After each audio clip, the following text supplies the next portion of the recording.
నమస్తే, welcome to morning edition. Headlines చూద్దాం. 20వ రోజుకు చేరిన జగన్ బస్సు యాత్ర కాసేపట్లో చిన్నపాలయం నుంచి ప్రారంభం.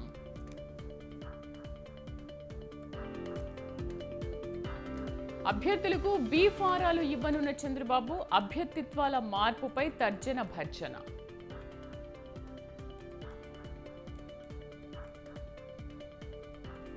పవన్ ఆరోపణలపై జకంపూడి గణేష్ నిరసన.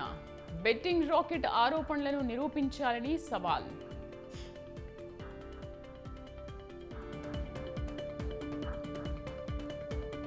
ఈ నెల 24 నుంచి కేసీఆర్ బస్సు యాత్ర. పార్లమెంట్ ఎన్నికల్లో విజయమే లక్ష్యం.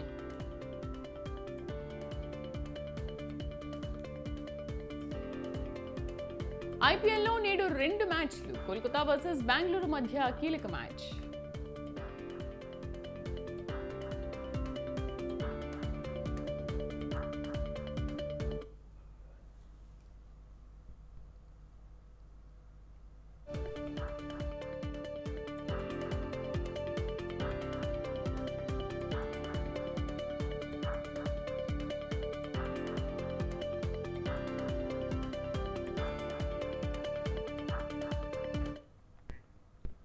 మేమంతా సిద్ధం బస్సు యాత్రతో ముఖ్యమంత్రి జగన్ ఎన్నికల ప్రచారంలో దూసుకుపోతున్నారు. జగన్ చేపట్టిన మేమంతా సిద్ధం బస్సు యాత్ర 20వ రోజుకు చేరింది. యాత్రలో భాగంగా శనివారం రాత్రి బస చేసిన చిన్నయ్యపాలెం ప్రాంతం నుంచి కాసేపట్లో సీఎం జగన్ బస్సు యాత్రను ప్రారంభిస్తారు.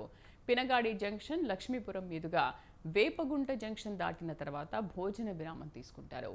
గోపాలపట్నం, ఎన్ఈడి జంక్షన్, కంచరపాలెం, అక్కయ్యపాలెం, మద్దిలపాలెం, వెంకోజీపాలెం, హనుమంతువాక మీదుగా ఎంబీబీ సిటీ, ఎండాడ వద్ద ఏర్పాటు చేసిన రాత్రి బస శిబిరానికి జగన్ చేరుకుంటారు.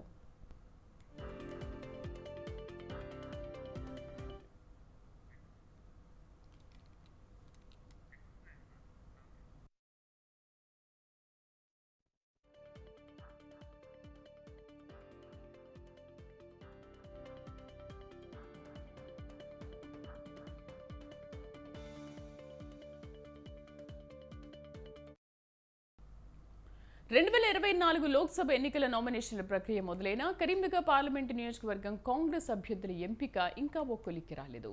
గెలిచే అభ్యర్థి ఎంపికపై మల్లగుల్లాలు సాగుతున్నాయి. ఈ నేపథ్యంలో కొత్తగా మరో పేరు తెర మీదకొచ్చింది. హుస్నాబాద్ మాజీ ఎమ్మెల్యే అలిగిరెడ్డి ప్రవీణ్ రెడ్డి కాంగ్రెస్ సీనియర్ నేత వెలిచాల రాజేంద్రరావు టికెట్ కోసం పోటీ పడుతున్నారు. వీరిద్దరిలో ఒకరికి టికెట్ వస్తుందని ఎదురు చూస్తున్న తరుణంలో మరొక వ్యక్తి తీన్మార్ మల్లన కూడా కరీంనగర్ పార్లమెంటు నుంచి కాంగ్రెస్ టికెట్ ఆశిస్తున్నారు. ఇప్పటికే దాదాపు అన్ని పార్టీల అభ్యర్థుల్ని ఎంపిక చేసినా కాంగ్రెస్ మాత్రం అభ్యర్థి విషయంలో పీఠముడి విడలేదు.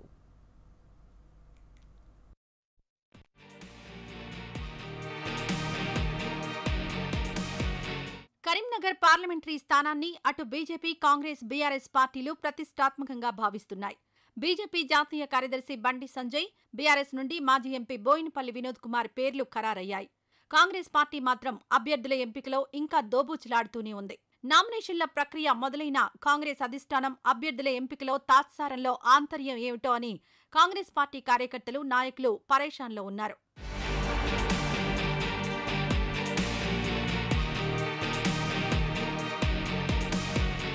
కరీంనగర్ ఎంపీ స్థానం కాంగ్రెస్ టికెట్ను సీనియర్ నేత, మాజీ ఎమ్మెల్యే దివంగత వెలిచాల జగపతిరావు కొడుకు వెలిచాల రాజేంద్రరావు, హుస్నాబాద్ మాజీ ఎమ్మెల్యే అలిగిరెడ్డి ప్రవీణ్ రెడ్డి, రుద్ర సంతోష్ కుమార్ ఆశిస్తున్నారు. 2023 అసెంబ్లీ ఎన్నికలలో అలిగిరెడ్డి ప్రవీణ్ రెడ్డి టికెట్ కోసం తీవ్ర ప్రయత్నం చేశారు. తీరా టికెట్ మాజీ ఎంపీ పొన్నం ప్రభాకర్కు దక్కింది. నాయకత్వం అలిగిరెడ్డి ప్రవీణ్ను బుజ్జగించి రానున్న పార్లమెంట్ ఎన్నికల్లో టికెట్ వచ్చేలా చేస్తానంటూ హామీ ఇచ్చారు. పొన్నం ఎమ్మెల్యేగా గెలుపొంది మంత్రి పదవి పొంది ప్రభుత్వంలో కీలక వ్యక్తిగా ఎదిగాడు. కరీంనగర్ ఎంపీ అభ్యర్థి ఎంపికలో పొన్నం పాత్ర కీలకంగా మారింది.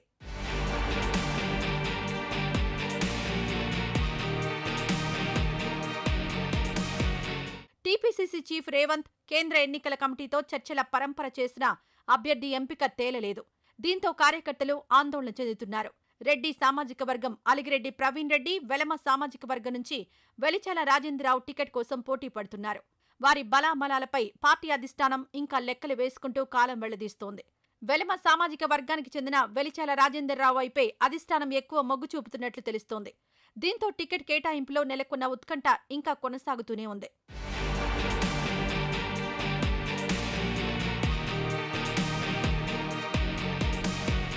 నామినేషన్ల ప్రక్రియ మొదలైనందువల్ల కాంగ్రెస్ అధినాయకత్వం తక్షణ నిర్ణయం తీసుకుని అభ్యర్థి విషయంలో సస్పెన్స్ కు తెరతీయాలని పార్టీ శ్రేణులు కోరుతున్నాయి.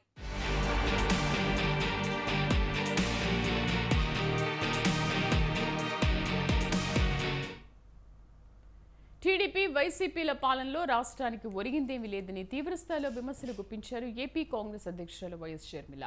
కర్నూలు జిల్లా కోడుమూరులో ఎన్నికల ప్రచారం నిర్వహించిన ఆమె మద్యపాన నిషేధమని చెప్పి సీఎం జగన్ మాట మార్చారని, నకిలీ మద్యంతో ప్రజలు ప్రాణాలు తీస్తున్నారని ధ్వజమెత్తారు. భవిష్యత్ తరాలు బాగుపడాలంటే సరైన నాయకులను ఎన్నుకోవాలని పిలుపునిచ్చారు.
మళ్ళీ ఎన్నికలు వచ్చాయి, ఎంత ఇస్తామంటున్నారు?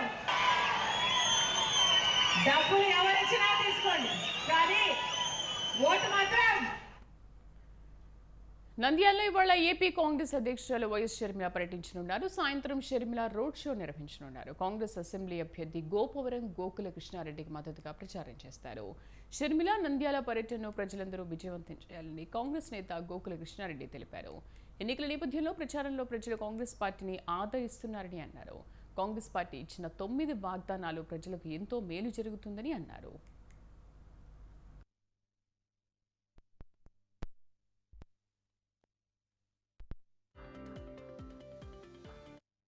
చేస్తున్న కార్యక్రమాలన్నీ కూడా బాగా విజయవంతంగా ప్రజల్లోకి పోయాము. ప్రజలు కూడా బాగా ఆదరించి మమ్మల్ని ఎదురొచ్చి మరీ రిసీవ్ చేసుకుని ఊళ్ళలో తిరగడం జరుగుతున్నది. రాబోయే రోజుల్లో కాంగ్రెస్ పార్టీకి ఖచ్చితంగా పట్టం కట్టడానికి ప్రజలందరూ కూడా సుముఖంగా ఉన్నారు. రాబోయే రోజుల్లో జరగబోయేది కూడా అదేవిధంగా మా అధినాయకురాలు పిసిసి అధ్యక్షురాలు షర్మిలారెడ్డి గారు రావడం జరుగుతున్నది. ఆ సభకు అందరూ కూడా విచ్చేసి, అందరూ ఆహ్వానితులే, అందరూ విచ్చేసి ఆ సభను ఎంతో గొప్పగా విజయవంతం చేయాల్సిందిగా కోరుకుంటున్నాము. ఈ రోజు దాకా కాంగ్రెస్ పార్టీ నుంచి చేస్తున్న కార్యక్రమాలన్నీ కూడా బాగా విజయవంతంగా ఇండియా జిల్లాలో భారీగా బంగారం పట్టుబడింది. గన్నవరం నియోజకవర్గం గూడవల్లి చెక్పోస్ట్ వద్ద తనిఖీలు నిర్వహించిన పోలీసులు 75 కిలోల బంగారంతో పాటు వాహనాన్ని స్వాధీనం చేసుకున్నారు.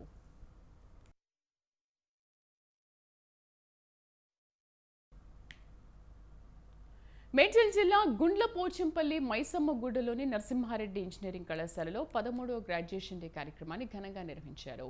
ఈ కార్యక్రమానికి ముఖ్య అతిథులుగా Telangana high court chief justice Venugopala Rao, JNTU examinations director Arunakumari హాజరయ్యారు. ఇంజనీరింగ్ పూర్తయిన విద్యార్థులకు యోగ్యతా పత్రాలను అందజేసి వారిని సత్కరించారు. ఈ సందర్భంగా నేటి విద్యార్థులే రేపటి దేశ భవిష్యత్ అని, జీవితంలో ఎన్ని ఒడిదుడుకులు ఎదురైనా ధైర్యంగా వాటిని ఎదుర్కొని ముందుకు సాగాలన్నారు justice Venugopal Rao. Wish you all the best. చాలా హ్యాపీగా ఉంది కాలేజ్కి వచ్చి అవుట్ గోయింగ్ స్టూడెంట్స్తో మీట్ అవ్వడము, వాళ్ళ అచీవ్మెంట్స్, వాళ్ళ ఫ్యూచర్ గోల్స్ అవి తెలుసుకోవాలని అనుకున్నాను. So I'm very much happy to be here. స్టూడెంట్స్కి వాళ్ళ పేరెంట్స్కి I wish you all the best. చాలా హ్యాపీగా ఉంది కాలేజ్కి వచ్చి అవుట్ గోయింగ్ స్టూడెంట్స్తో మీట్ అవ్వడము, వాళ్ళ అచీవ్మెంట్స్, వాళ్ళ ఫ్యూచర్ గోల్స్ అవి తెలుసుకోవాలని అనుకున్నాను. So I'm very much happy to be here. స్టూడెంట్స్కి వాళ్ళ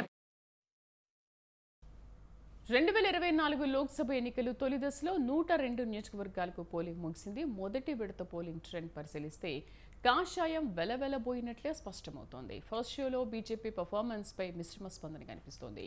మోదీ మ్యాజిక్ కనుమరుగైంది. మోదీ నినాదం ఇస్ బార్ 400 పార్ వట్టి నినాదమే అనిపిస్తోంది. బీజేపీకి అంత సీన్ లేదని తొలి విడత ఓటింగ్ సరళితో తేలిపోయింది. కనీసం మోదీ కోరుకుంటున్న 370+ నైనా అందుకుంటారా అని రాజకీయ విశ్లేషకులు చర్చించుకుంటున్నారు.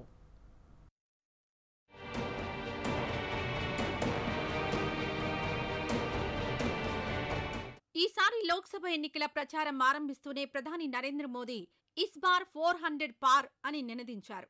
తీస్రీ బార్ మోదీ సర్కార్ అని బీజేపీ నాయకులు కార్యకర్తలు కోరస్ పాడారు. ప్రధాని మోదీ దేశవ్యాప్తంగా దాదాపు అన్ని రాష్ట్రాల్లో సుడిగాలి పర్యటనలు చేస్తూ అభివృద్ధి పనులకు శంకుస్థాపనలు, ప్రారంభోత్సవాలు చేస్తూ వరాల వర్షం కురిపిస్తూ బీజేపీ ప్రచారాన్ని హోరెత్తించారు. 2014, 2019 కన్నా అత్యధికంగా లోక్సభ సీట్లు సాధించేందుకు పార్టీ శ్రేణులను, పదాధికారులను కూడా పరుగులు పెట్టించారు. బీజేపీ తప్ప భారతదేశంలో మరే పార్టీ విజయం అంచులకు చేరబోదని ప్రచారం హోరెత్తించారు.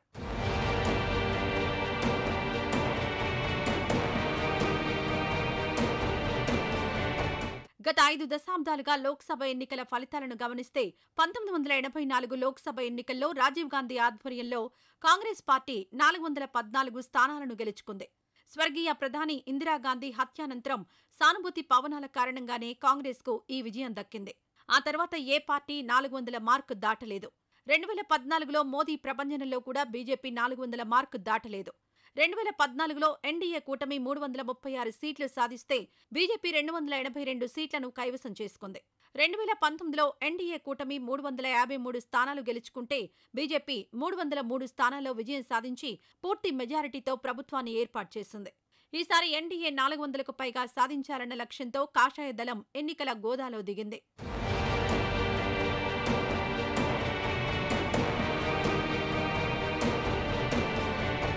ఈసారి పార్లమెంట్ ఎన్నికలు తొలి దశలో 102 నియోజకవర్గాలుండగా బీజేపీ 77 సీట్లలో పోటీ చేసింది. తమిళనాడులో గతంలో అన్నా డీఎంకేతో పొత్తులో భాగంగా ఒక సీటు మాత్రమే నెగ్గిన బీజేపీ ఈసారి డీఎంకే, ఏఐఏడీఎంకే కూటములకు పోటీగా తన ఆధ్వర్యంలో మూడో కూటమిని పోటీకి దించింది. 39 ఎంపీ స్థానాలున్న తమిళనాడులో బీజేపీ 23 సీట్లలో పోటీ చేసింది. 2019లో తొలి దశలో 102 స్థానాలకు బీజేపీ 60 సీట్లలోనే పోటీ చేసింది. తమిళనాడులో సంప్రదాయంగా డీఎంకే, అన్నా డీఎంకే వంటి ద్రవిడ పార్టీలదే హవా. గతంలో బీజేపీ పెద్దగా రాణించకపోయినా మోదీ చరిష్మాను నమ్ముకొని 23 స్థానాల్లో పోటీ చేసింది. త్రిముఖ పోటీలో డీఎంకే, అన్నా డీఎంకే కూటములను ఢీకొట్టింది. గతంలో కనీసం 4 సీట్లు కూడా గెలవని కమలదళం త్రిముఖ పోటీలో ఏదైనా అద్భుతం జరిగితే తప్ప 1-2 సీట్లు గెలవడం అనుమానమే.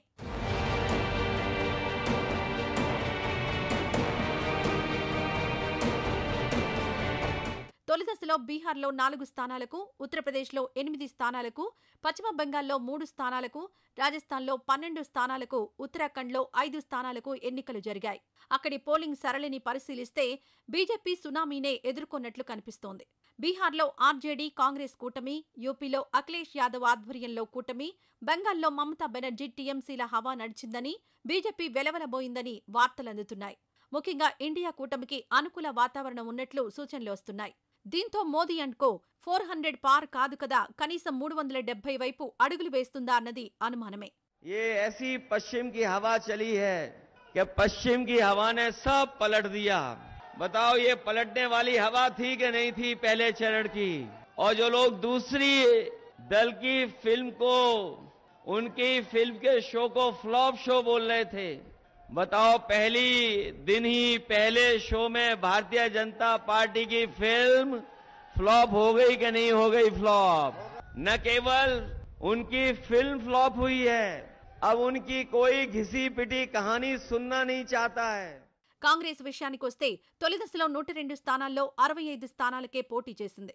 తమిళనాడులో డీఎంకే ఆధ్వర్యంలో బలమైన కూటమిలో భాగస్వామిగా 9 స్థానాల్లో పోటీ చేసింది.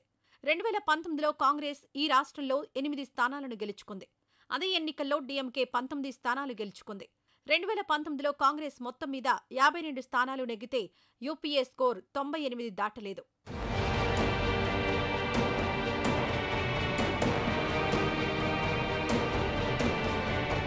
తొలి దశలోని 102 స్థానాల్లో బీజేపీ పోటీ చేసిన 77లో ఖచ్చితంగా గెలిచే స్థానాలు 25ను మించబోవని ఎన్నికల పరిశీలకులు భావిస్తున్నారు. అది రాజస్థాన్, మధ్యప్రదేశ్, కర్ణాటక, అరుణాచల్ ప్రదేశ్, త్రిపుర వంటి చోట్లే. తొలిదశ ఓటింగ్ ట్రెండ్ను బట్టి బీజేపీ విజయావకాశాలను పూర్తిగా అంచనా వేయలేం. మొత్తం 7 దశల పోలింగ్ కావలసిందే. ఏది ఏమైనా తొలి దశ పోలింగ్ ట్రెండ్ను బట్టి బీజేపీ 400 పార్ అన్నది అసాధ్యమని తేలిపోయింది. బీజేపీకి ఫస్ట్ ఫేజ్లో జోర్సే దక్కా ధీరేసే లగా.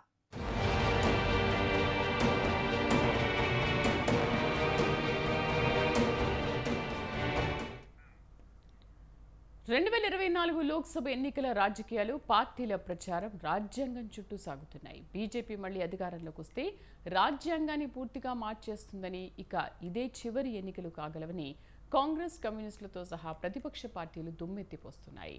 అధికార బీజేపీ రాజ్యాంగ సవరణల విషయంలో రెండు నాల్కల ధోరణిలో వ్యవహరిస్తోంది. మోదీ అసలు ఉద్దేశం ఏమిటి? భారత రాజ్యాంగాన్ని మార్చేస్తారా? రాజ్యాంగం కూడా కాషాయీకరణ చేసేస్తారా? ఇదే ఇప్పుడు చర్చనీయాంశమవుతోంది.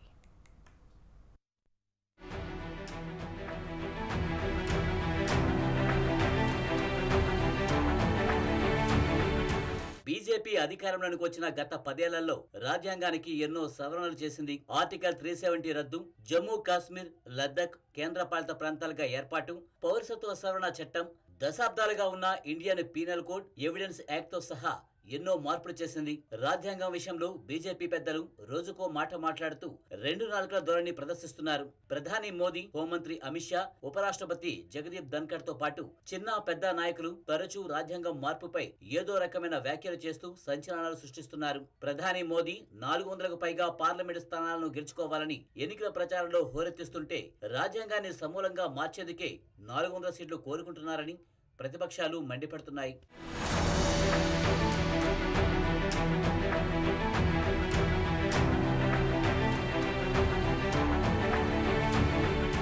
1949 నవంబర్ 26న భారత రాజ్యాంగాన్ని ఆమోదించారు. 1950 జనవరి 26 నుంచి రాజ్యాంగం అమలులోనికి వచ్చింది. అప్పటి నుంచి 2021 డిసెంబర్ వరకు 104 సవరణలు చేశారు. 1951లోనే సామాజికంగా వెనుకబడిన తరగతుల అభ్యున్నతి కోసం ప్రత్యేక రాయితీలు, కేటాయింపులు చేసే అధికారం ప్రభుత్వాలకు కల్పిస్తూ తొలి రాజ్యాంగ సవరణ చేశారు. అప్పటి నుంచి వరుసగా కేంద్రంలోని ప్రభుత్వాలు రాజ్యాంగానికి సవరణలు చేస్తూ వచ్చాయి. కాలానుగుణంగా ఆయా పరిస్థితులు, అవసరాల మేరకు రాజ్యాంగం మౌలిక స్వరూపాన్ని మార్చేందుకు వీలులేదని సుప్రీంకోర్టు 1973 ఏప్రిల్లో అత్యంత విశిష్టమైన తీర్పు ఇచ్చింది.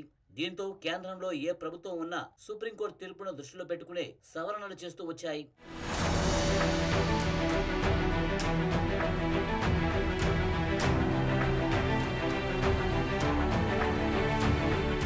కాంగ్రెస్ నాయకుడు రాహుల్ గాంధీ 2 దశల్లో చేస్తున్న భారత్ జోడో యాత్ర, న్యాయ యాత్ర సందర్భంగా దాదాపు ప్రతి సభలోనూ బీజేపీ రాజ్యాంగాన్ని సమూలంగా మార్చేందుకు యత్నిస్తుందని దుమ్మెత్తిపోస్తున్నారు. మోదీ సర్కార్ కార్పొరేట్ వర్గాలు, ధనిక వర్గాల అడుగులకు మడుగులెత్తుతూ పేద బలహీన వర్గాలకు రాజ్యాంగ ఫలాలను దూరం చేస్తుందని ఆరోపిస్తున్నారు. और ये मैच फिक्सिंग क्यों हो रही है? भाई और बहनों, इसका सिर्फ एक लक्ष्य है कि हिंदुस्तान का संविधान, जिसने इस देश के गरीब लोगों को भविष्य दिया, सपने देखने का हक दिया, उस संविधान को हिंदुस्तान के गरीब जनता से के हाथ से छीनने के लिए यह मैच फिक्सिंग की जा रही है। और मैं आपको बताना चाहता हूं कि जिस दिन यह संविधान खत्म हो गया, उस दिन यह हिंदुस्तान नहीं बचेगा। इसको पुलिस से, धमकी से नहीं चलाया जा सकता है। ये जो संविधान है हिंदुस्तान की जनता की आवाज है, हिंदुस्तान के दिल की धड़कन है। इसको जिस दिन खत्म कर दिया गया, उस दिन यहाँ पे हिंदुस्तान नहीं बचेगा। एक पुरानी रिकॉर्ड बजा रही है। जब भी चुनाव आता है, संविधान के नाम पर झूठ बोलना ये इंडिया अलायंस के सब साथियों की फैशन बन गई है। वो कांग्रेस जिसने बाबा साहब के जीते जी उन्हें चुनाव हरवाया, जिसने बाबा साहब को भारत रत्न नहीं मिलने दिया, जो वो कांग्रेस जिसने देश में आपातकाल लगाकर संविधान को खत्म करने की कोशिश की, आज वो मोदी को गाली देने के लिए संविधान के नाम पर झूठ की आड़ ले रही है। ये मोदी है जिसने देश में पहली बार संविधान दिवस मनाना शुरू किया। ये कांग्रेस वालों ने संविधान दिवस मनाने का विरोध किया था, पार्लियामेंट में भाषण है उनका। बाबा साहब का ये अपमान है कि नहीं है? संविधान का अपमान है कि नहीं है? ప్రస్తుత రాజ్యాంగాన్ని రద్దు చేసి దాని స్థానే కొత్త రాజ్యాంగాన్ని తీసుకురావడమే బీజేపీ లక్ష్యమని సిపిఐ పార్టీ నాయకులు కె సాంబశివరావు, చాడా వెంకటరెడ్డి ఆరోపించారు. మోడీ గారు చెప్తున్నాడు, నేను కాదు కదా, సాక్షాత్ అంబేద్కర్ గారు వచ్చిన రాజ్యాంగాన్ని మార్చలేరని. ఇవన్నీ కూడా పెదవులపై నుంచి వచ్చే మాటలు. లోపల అంబేద్కర్ గారు రాసిన రాజ్యాంగాన్ని ఇప్పటికే తూట్లు పొడిచారు, రాజ్యాంగాన్ని విచ్ఛిన్నం చేస్తున్నారు. ఆకారం అలా ఉంటుంది, లోపల ఉన్నటువంటి ఒక్కొక్క అంశాన్ని జమ్మూ కాశ్మీర్ కానీ, లేకపోతే ముస్లింలకు సంబంధించినటువంటి ట్రిపుల్ తలాక్ కానీ, లేకపోతే మన పౌరసత్వం కానీ, ఒక్కొక్క అంశాన్ని అంగాన్ని తీసివేస్తూ రాజ్యాంగాన్ని బలహీనపరుస్తూ ఇవాళ బీజేపీ దేశానికి ప్రమాదకారిగా తయారైంది. ఈ దశలో కాంగ్రెస్ పార్టీ బాధ్యతగా ఉండాలి. కాంగ్రెస్ పార్టీ అన్ని ప్రతిపక్ష పార్టీలని బీజేపీ మతోన్మాదాన్ని వ్యతిరేకించి అందరినీ కలుపుకుపోవాలి. ఆ విధంగా కాంగ్రెస్, ప్రతిపక్ష పార్టీలు, సెక్యులర్ పార్టీలు అన్ని కలిసి ఇవాళ ఈ దేశంలో ముందుకెళ్ళాలి.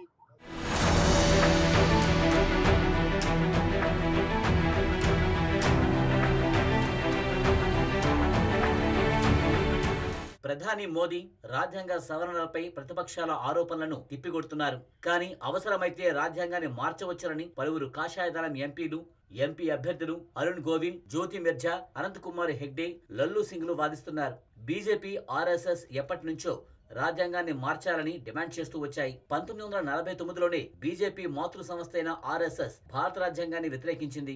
ఇది అమెరికా, ఇంగ్లాండ్ వంటి దేశాల రాజ్యాంగాల నుంచి పొందుపరిచిందని, ఈ రాజ్యాంగంలో భారతీయత లోపించిందని దుమ్మెత్తిపోసింది. ప్రధాని మోదీ ఆర్ఎస్ఎస్ కార్యకర్త నుంచి ఎదిగారు. బీజేపీ పార్టీ ఏర్పాటుతో రాజ్యాంగ అరంగేట్రం చేసిన మనిషి మనసు అంతా హిందుత్వ భావజాలంతో నిండిందే. అవకాశం వస్తే ఖచ్చితంగా రాజ్యాంగాన్ని సమూలంగా మార్చడానికి వెనుకాడకపోవచ్చు.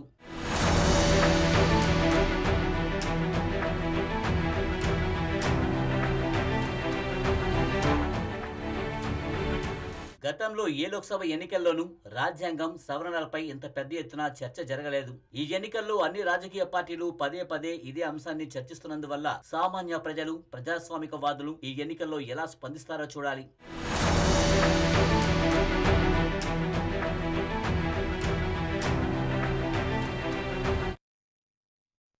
దేశంలో అనేక ప్రాంతాల్లో భానుడి భగభగలతో నిప్పుల కొలిమిలా మారింది. పలు ప్రాంతాల్లో పగటి ఉష్ణోగ్రతలు ఏకంగా 46 డిగ్రీలకు చేరుకున్నాయి. ఎండ వేడిమి, ఉక్కపోతతో ప్రజలు తీవ్ర ఇబ్బందులు ఎదుర్కొంటున్నారు. ఎండ వేడిమి తాళలేక పలువురు ప్రాణాలు కోల్పోతున్నారు. సాధారణంగా ఏప్రిల్ నెలలో వడగాల్పులు 2 లేదా 3 రోజుల పాటు ఉంటాయి, కానీ ఈసారి పరిస్థితి పూర్తి భిన్నంగా ఉంది. నెల ఆరంభం నుంచే వడగాలులు వీస్తున్నాయి. ఉదయం 9 గంటల నుండే భానుడి నిప్పులు కురిపిస్తున్నాడు. దీంతో వృద్ధులు, చిన్నారులు తీవ్ర ఇబ్బందులకు గురవుతున్నారు. దేశంలోని చాలా ప్రాంతాల్లో ఇదే పరిస్థితి నెలకొంది. శనివారం అనేక చోట్ల గరిష్ట ఉష్ణోగ్రతలు 40 నుంచి 46 డిగ్రీల సెల్సియస్ మధ్య నమోదయ్యాయి. ఛత్తీస్గఢ్, జార్ఖండ్, ఒడిశాతో పాటు పశ్చిమ బెంగాల్లోని కొన్ని ప్రాంతాల్లో మోస్తరు నుంచి తీవ్రస్థాయి ఉష్ణోగ్రత పరిస్థితులు నెలకొన్నట్టు భారత వాతావరణ శాఖ పేర్కొంది.